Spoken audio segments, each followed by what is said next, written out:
নমস্কাৰ আমাৰ ইউটিউব চেনেললৈ আপোনালোকক স্বাগতম জনাইছো আমি এই চেনেলৰ জৰিয়তে আপোনালোকৰ মাজলৈ শৈক্ষিক দিশৰ নতুন নতুন ভিডিঅ' প্ৰেৰণ কৰিম বুলি কথা দিছিলো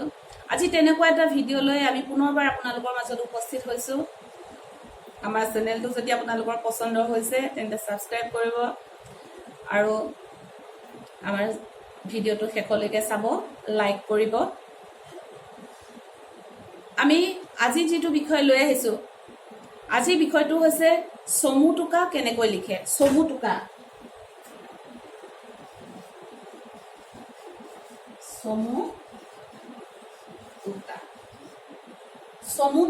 কেনেকৈ লিখিব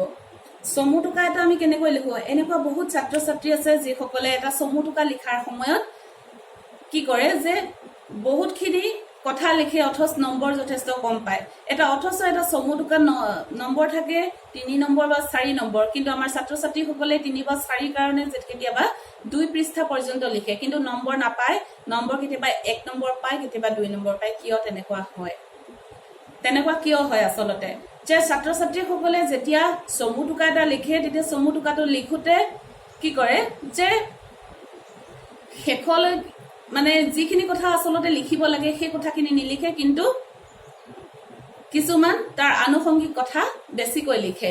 যে যিখিনি মূল পইণ্টৰ কথাখিনি নিলিখে গতিকে এতিয়া চমু টুকা এটা কেনেকৈ লিখিব যেতিয়া আমি চমু টুকা এটা যেতিয়া এটা বিষয় দিয়ে সেই বিষয়টো আসলতে কি যেনেকুৱা ধৰা হল লাচিত বৰফুকনৰ বিষয়ে কৈছে লাচিত বৰফুকন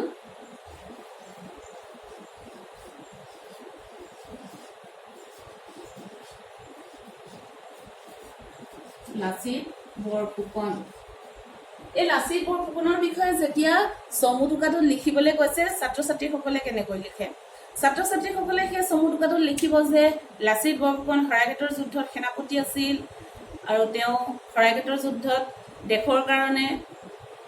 নিজৰ মোমায়েকক বলি দিছিল মোমায়েকে কামত গাফিলতি কৰিছিল সেইকাৰণে লাচিতে দেশতকৈ মোমাই ডাঙৰ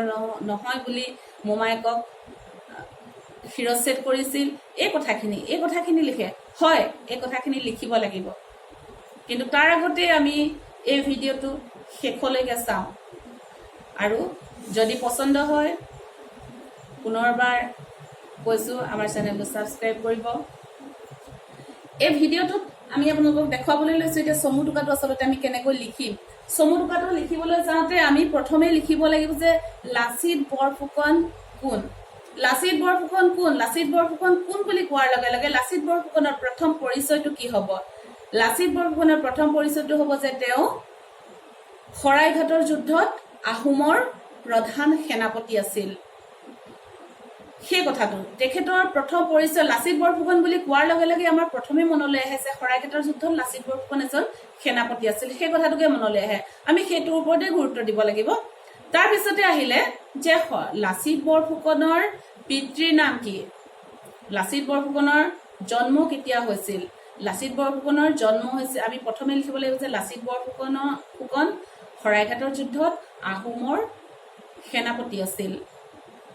তাৰ পিছতে আমি লিখিব লাগিব যে লাচিত বৰফুকনৰ জন্ম হৈছিল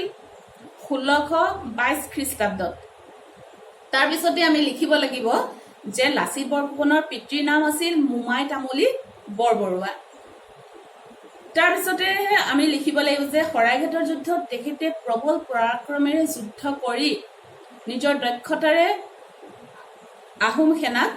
বিজয় কৰাবলৈ সক্ষম হৈছিল যি সময়ত মোগল সেনাৰ সংখ্যা যথেষ্ট আছিল বিশাল মোগল সেনাক পৰাস্ত কৰাটো যথেষ্ট দুঃসাধ্য আছিল সেই সময়ত লাচিত বৰফুকনে নিজৰ দক্ষতাৰে নিজৰ বুদ্ধিমত্তাৰে বিভিন্ন কৌশল অৱলম্বন কৰি শৰাইঘাটৰ যুদ্ধত আহোম সেনাক বিজয় কৰাবলৈ সক্ষম হৈছিল আৰু লাচিত বৰফুকনে নিষ্ঠাৰ সহকাৰে নিজৰ দায়িত্ব পালন কৰিছিল যাৰ ফলশ্ৰুতি কামত গাফিলতি কৰাৰ বাবে নিজৰ মোমায়েককো শিৰচ্ছেদ কৰিবলৈ তেওঁ কুণ্ঠাবোধ কৰা নাছিল এনেকৈ কথাখিনি অলপ সজাই মই কোৱা ধৰণে লিখিব লাগিব বুলি কথা নহয় যে অলপ সজাই এনেকুৱা ধৰণে কথাকেইটা লিখিলে প্ৰায় 8 শাৰী মানত চমু টুকাটো হৈ যায় 8 শাৰী 9 শাৰী খুব বেছি 10 শাৰীত হৈ যায় যে তেতিয়া আমি সম্পূৰ্ণ নম্বৰটো পাবলৈ সক্ষম হ'ম কিন্তু